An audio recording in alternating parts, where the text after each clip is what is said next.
নমস্কাৰ বন্ধু বান্ধৱী সকলোৱে মলয়া কিচেনত আপোনালোকক আদৰণি জনাইছোঁ। আজি মই কলা কচুৰ ঠাৰি মুছৰ দালিৰ লগত বনাম। এতিয়া কচুখিনি মই পানীত ভিজিবলৈ দি দিছোঁ। অকণমান নিমখ দি দিছোঁ। ইফালে দালিও হৈ আছে, মুছৰ দালি। এতিয়া মই ঢাকনি দি দিছোঁ। অকণমান সময় সিজিব দিম। এতিয়া ঢাকনিটো উঠাই লওঁ। চব কিমান ধুনীয়া হৈছে। তাৰ পানীখিনি মই নেপেলাওঁ, শুকান কৰি ল'ম, কিয়নো তাতে বহুত আইৰণ আছে।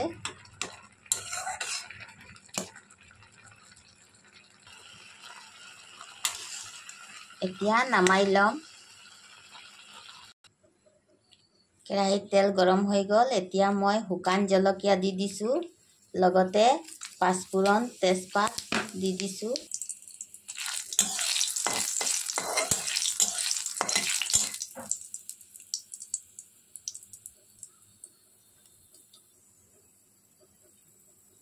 এতিয়া মই পিঁয়াজ, আদা, নহৰু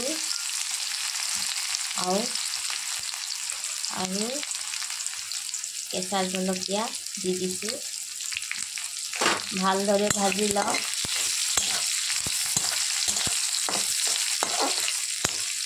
এতিয়া বইল কৰি ৰখা কচুখিনি দি দিম।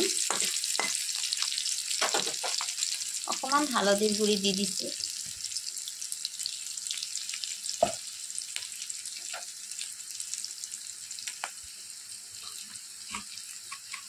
এতিয়া কচুখিনি দি দিছোঁ।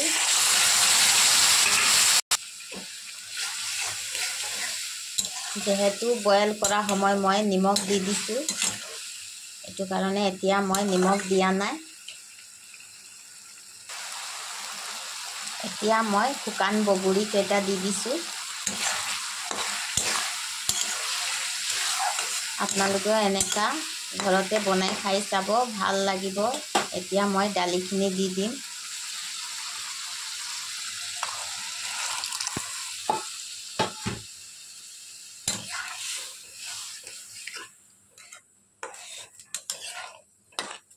চব কিমান ধুনীয়া হৈছে।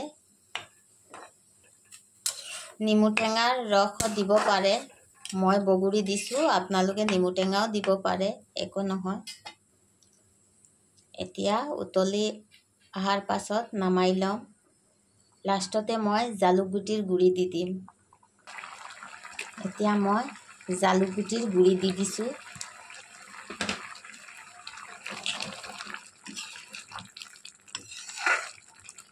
ভাল লাগিলে আপোনালোকে লাইক, শ্বেয়াৰ আৰু ছাবস্ক্ৰাইব কৰিব। মই আকৌ বেলেগ ৰেচিপি লৈ আপোনালোকৰ ওচৰত আহিম। নমস্কাৰ।